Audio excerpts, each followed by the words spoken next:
99% match हार गई थी मुंबई की टीम, लेकिन फिर जसप्रीत बुमराह ने कर दिया ऐसा चमत्कार कि पलट गया पूरा मैच।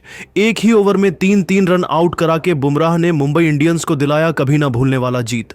तो आखिर कैसे जसप्रीत बुमराह ने अपनी खतरनाक गेंदबाजी से पूरे मैच को पलट कर रख दिया? जसप्रीत बुमराह की खतरनाक गेंदबाजी के साथ इस मुकाबले की पूरी हाईलाइट हम आपको जरूर दिखाने वाले हैं। लेकिन इससे पहले आपको क्या लगता है, जसप्रीत बुमराह और मोहम्मद शमी में से कौन है खतरनाक गेंदबाज? आप खुद नीचे कमेंट करके बताइए। दोस्तों, सुपर संडे के दिन आईपीएल के 2 बड़े मुकाबले देखने को मिले। पहला मुकाबला रॉयल चैलेंजर्स बेंगलुरु और राजस्थान रॉयल्स के बीच में खेला गया, जिसमें बेंगलुरु ने राजस्थान को 9 विकेट से हराकर ऐतिहासिक जीत हासिल किया। सुपर संडे का दूसरा मुकाबला दिल्ली के अरुण जेटली स्टेडियम में खेला गया। इस मुकाबले में दोनों टीमों के बीच कांटे की टक्कर देखने को मिला। सिक्का उछाला गया तो दिल्ली के कप्तान अक्षर पटेल ने टॉस जीतकर गेंदबाजी करने का फैसला किया। इस मुकाबले में मुंबई इंडियंस को पहले बल्लेबाजी करने का मौका मिला। मुंबई की तरफ से पारी की शुरुआत करने के लिए उनके 2 विस्फोटक बल्लेबाज रोहित शर्मा और रियान रिकेल्टन की खतरनाक जोड़ी बल्लेबाजी करने मैदान पर उतरी।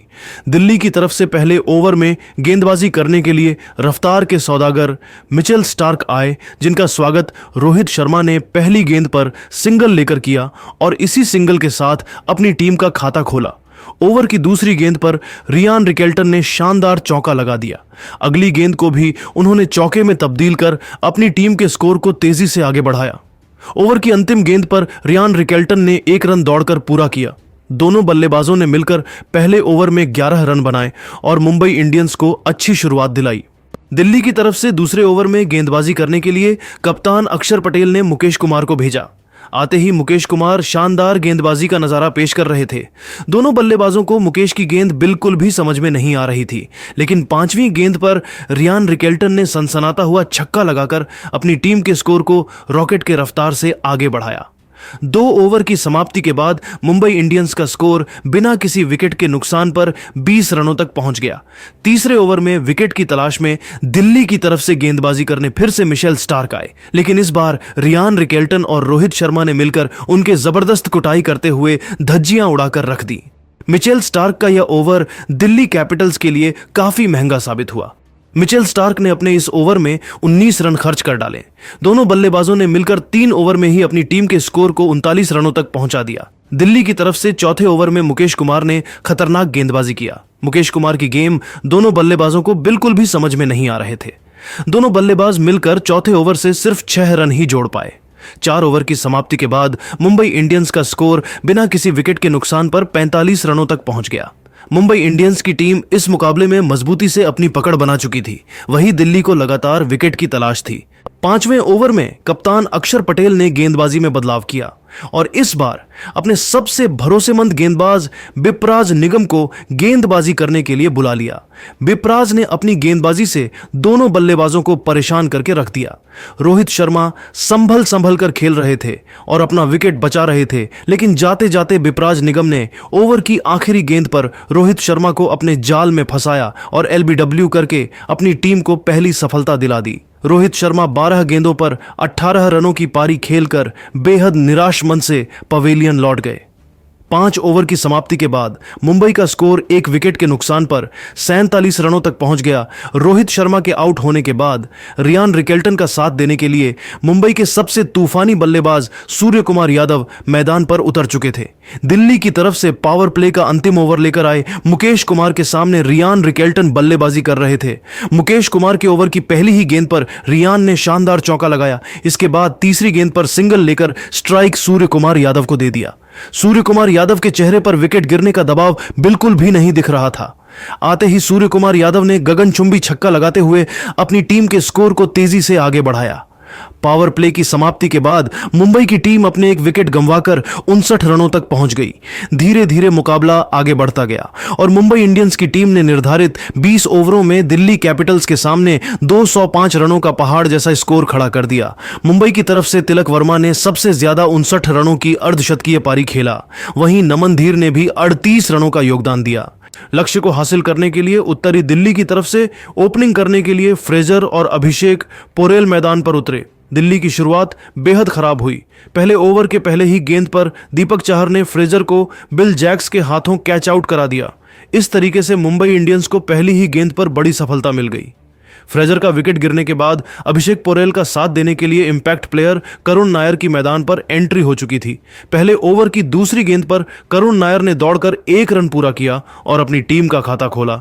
तीसरी गेंद पर अभिषेक पोरेल ने चौका लगाते हुए अपनी टीम के स्कोर को आगे बढ़ाया। इस तरीके से पहले ओवर में दिल्ली कैपिटल्स सिर्फ 6 रन ही बना पाई। मुंबई की तरफ से दूसरे ओवर में गेंदबाजी करने के लिए रफ्तार के सौदागर ट्रेंट बोल्ट आए, जिनका स्वागत करुण नायर ने दूसरी ही गेंद पर शानदार चौका लगाकर किया। इसके बाद अगली गेंद को भी करुण ने चौके में तब्दील कर दिल्ली कैपिटल्स के स्कोर को तेजी से आगे बढ़ाया। इसके बाद भी करुण नायर का बल्ला रुकने का नाम नहीं लिया और 5वीं गेंद पर भी शानदार चौका लगाकर दिल्ली कैपिटल के स्कोर को रॉकेट की रफ्तार से आगे बढ़ाया।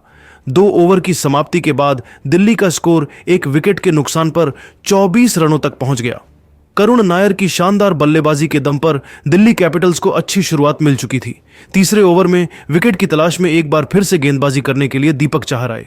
दोनों बल्लेबाजों ने मिलकर इस ओवर से 9 रन जोड़े और अपनी टीम के स्कोर को 33 रनों तक पहुंचा दिया।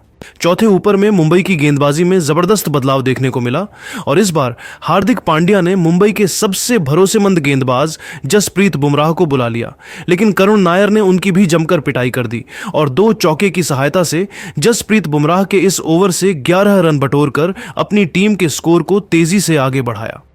4 ओवर की समाप्ति के बाद दिल्ली कैपिटल का स्कोर 1 विकेट के नुकसान पर 44 रनों तक पहुंच गया। 5वें ओवर में गेंदबाजी करने के लिए आए दीपक चहर का स्वागत अभिषेक ने पहले ही गेंद पर चौका जड़कर किया। दीपक चाहर के तीसरी गेंद पर अभिषेक ने दौड़कर 1 रन पूरा किया और स्ट्राइक करुण नायर को दे दिया। चौथी गेंद पर करुण ने जबरदस्त चौका लगाते हुए दीपक चाहर को घुटने टेकने के लिए मजबूर कर दिया। 5 ओवर की समाप्ति के बाद दिल्ली की टीम 50 रनों का आंकड़ा पार कर गई। दोनों बल्लेबाज पूरी तरीके से सेट हो चुके थे। एक छोर से करुण नायर चौके और छक्के लगाकर तेजी से रन बटोर रहे थे, तो दूसरी छोर से अभिषेक भी कंधे से कंधा मिलाकर उनका साथ दे रहे थे। मुंबई इंडियंस की तरफ से पावर पर लेकर अंतिम ओवर में विकेट की तलाश में हार्दिक पांड्या ने गेंदबाजी करने के लिए फिर से जसप्रीत बुमराह को भेजा, लेकिन इस बार करुण नायर ने जसप्रीत बुमराह किस जमकर कुटाई करते हुए उनकी धज्जियां उड़ा डाली। सबसे पहले बुमराह की पहली गेंद पर करुण ने गगनचुंबी छक्का लगाते हुए सनसनी मचा दिया। तीसरी गेंद को करुण ने चौके में तब्दील कर अपनी टीम के स्कोर को तेजी से आगे बढ़ाया। इसके बाद भी करुण नायर का बल्ला रुकने का नाम नहीं लिया और 5वीं गेंद पर सनसनाता हुआ छक्का लगाकर जसप्रीत बुमराह के होश उड़ा दिए। जसप्रीत बुमराह का यह ओवर मुंबई इंडियंस के लिए काफी महंगा साबित हुआ। दोनों बल्लेबाजों ने मिलकर इस ओवर से 18 रन जोड़ डाले। इस तरीके से पावर प्ले की समाप्ति के बाद दिल्ली का स्कोर 1 विकेट के नुकसान पर 72 रनों तक पहुंच गया। पावर प्ले की समाप्ति के बाद मुंबई के गेंदबाजी में फिर से बदलाव देखने को मिला और हार्दिक पांड्या ने इस बार गेंद को मिचेल सेंटनर के हाथों में थमा दिया। दोनों बल्लेबाजों ने मिलकर मिचेल सेंटनर के इस ओवर से 9 रन जोड़कर अपनी टीम के स्कोर को 81 रनों तक पहुंचा दिया। 8वीं ओवर में खुद कप्तान हार्दिक पांड्या गेंदबाजी करने के लिए आ चुके थे, जिनका स्वागत करुण नायर ने चौथी गेंद पर छक्का लगाकर किया। 9वें ओवर में कर्ण शर्मा की गेंद पर भी करुण ने छक्का लगाते हुए अपनी टीम के स्कोर को रॉकेट की रफ्तार से आगे बढ़ाया। इसके बाद 10वें ओवर में भी करुण नायर का बल्ला जमकर दहाड़ा और हार्दिक पांड्या की कुटाई करते हुए दोनों बल्लेबाजों ने हार्दिक के इस ओवर में 13 रन जोड़े। 10 ओवर की समाप्ति के बाद दिल्ली का स्कोर 1 विकेट के नुकसान पर 113 रनों तक पहुंच गया। 11वें ओवर में हार्दिक पांड्या ने गेंदबाजी में बदलाव किया और इस बार कर्ण शर्मा को गेंदबाजी करने के लिए बुला लिया। कर्ण शर्मा ने अपने ओवर की दूसरी ही गेंद पर अभिषेक को नमन धीर के हाथों कैच आउट कराकर साझेदारी को तोड़ दिया, लेकिन करुण नायर अभी भी मैदान पर डटे हुए थे और उनका साथ देने के लिए अब के एल राहुल आ चुके थे। लेकिन 12वीं ओवर में मिचेल सेंटनर ने करुण नायर को क्लीन बोल्ड करके दिल्ली कैपिटल्स को तगड़ा झटका दे दिया। इसके बाद दिल्ली कैपिटल्स के एक के बाद एक विकेट गिरते चले गए।